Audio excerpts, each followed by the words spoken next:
আসসালামু আলাইকুম। আপনাদের সকলকে রাসায়নিক পরিবর্তনের ক্লাসে আবারও স্বাগতম। আজকে আমরা রাসায়নিক পরিবর্তনের আরেকটি টপিক নিয়ে আলোচনা করব। সেই টপিকটা হচ্ছে বিক্রিয়ার দিক, একমুখী এবং উভমুখী বিক্রিয়া। অর্থাৎ বিক্রিয়ার দিকের উপর ভিত্তি করে আমরা রাসায়নিক বিক্রিয়াগুলোকে প্রধানত দুই ভাগে ভাগ করে থাকি। একটা হচ্ছে একমুখী বিক্রিয়া, আরেকটা হচ্ছে উভমুখী বিক্রিয়া। আজকে আমরা একমুখী এবং উভমুখী বিক্রিয়ার বৈশিষ্ট্য এবং এদের বিক্রিয়াগুলো নিয়ে আলোচনা করব। আমরা একমুখী বিক্রিয়া বা ইরিভার্সিবল রিঅ্যাকশন সম্পর্কে জানব।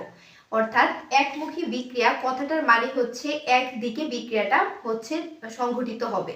অর্থাৎ যখন কোনো একটা বিক্রিয়ার বিক্রিয়কটা ভেঙে সম্পূর্ণ উৎপাদে পরিণত হবে এবং সেই উৎপাদগুলো পুনরায় বিক্রিয়া করে আবার বিক্রিয়কে সংঘটিত হতে পারবে না, সেই বিক্রিয়াটাকে আমরা বলে থাকি একমুখী বিক্রিয়া। অর্থাৎ আমরা যদি একমুখী বিক্রিয়ার সংজ্ঞা বিবেচনা করি তাহলে আমরা বলতে পারি কোনো বিক্রিয়কের সমস্ত বিক্রিয়ক পদার্থ যখন উৎপাদে পরিণত হয় এবং অর্থাৎ বিক্রিয়াটা শুধু সম্মুখ দিকে মানে সামনের দিকেই ঘটতে থাকে, তখন ওই বিক্রিয়াটাকে আমরা একমুখী বিক্রিয়া বলি। এবং একমুখী বিক্রিয়াটাকে আমরা প্রধানত একমুখী তীর চিহ্ন দ্বারা প্রকাশ করে থাকি। এখানে যদি আমরা একটা উদাহরণ দেখার চেষ্টা করি, সেটা হচ্ছে পটাশিয়াম ক্লোরেট। এখানে 2 মোল পটাশিয়াম ক্লোরেটকে যদি আমরা হিট দেই তাহলে সেটা 2 মোল পটাশিয়াম ক্লোরাইড এবং 3 মোল অক্সিজেনে পরিণত হচ্ছে। এখানে কিন্তু 2 মোল পটাশিয়াম ক্লোরাইড আর অক্সিজেন পুনরায় বিক্রিয়া করে এখানে পটাশিয়াম ক্লোরেটে পরিণত হতে পারবে না। অর্থাৎ এখানে শুধু একদিকে বিক্রিয়াটা সংঘটিত হচ্ছে। তাই আমরা এই বিক্রিয়াটাকে বলতে পারি একমুখী বিক্রিয়া। এখন যদি আমরা আরেকটা একমুখী বিক্রিয়া দেখি তাহলে কার্বন ডাইঅক্সাইডের দহনের যে বিক্রিয়াটা সেটাই একমুখী বিক্রিয়া। যেমন কার্বন সলিড এবং সেটা যদি অক্সিজেন গ্যাসের সাথে রিঅ্যাকশন করে এবং এটাকে যদি হিট দেওয়া হয় তাহলে এখান থেকে উৎপন্ন হবে কার্বন ডাইঅক্সাইড। এই যে কার্বন ডাইঅক্সাইড উৎপন্ন হয়েছে এটা একটা একমুখী বিক্রিয়া, কারণ দুইটা উৎপাদ কার্বন আর অক্সিজেন পরস্পরের সাথে রিঅ্যাকশন করে কার্বন ডাইঅক্সাইড উৎপন্ন করেছে। এখানে কার্বন ডাইঅক্সাইড পুনরায় ভেঙে কিন্তু উৎপাদে বিক্রিয়কে পরিণত হওয়ার কোনো ওয়ে নাই, তাই এটাকে আমরা বলতে পারছি যে একটা একমুখী বিক্রিয়া। আমরা উভমুখী বিক্রিয়া নিয়ে আলোচনা করব। উভমুখী বিক্রিয়াটা মানে যখন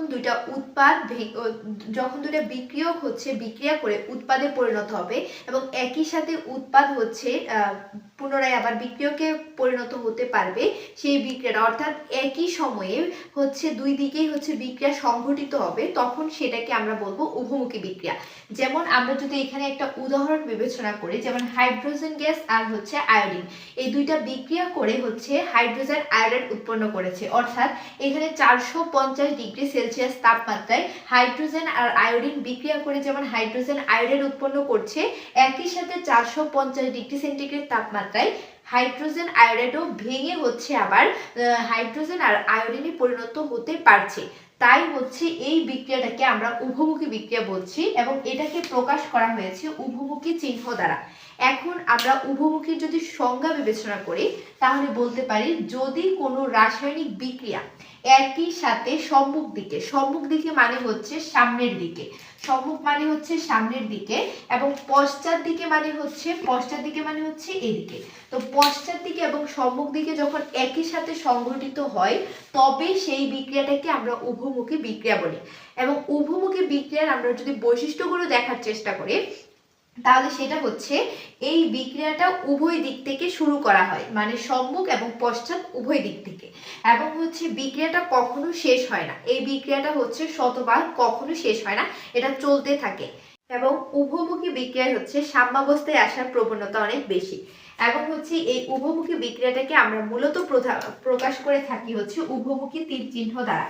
এবং এই বিক্রিয়ার সর্বশেষ যে বৈশিষ্ট্য সেটা সম্মুখ এবং পশ্চাৎ বিক্রিয়ার হার যখন সমান হবে তখনই এই বিক্রিয়াটা সাম্যাবস্থায় উপনীত হবে।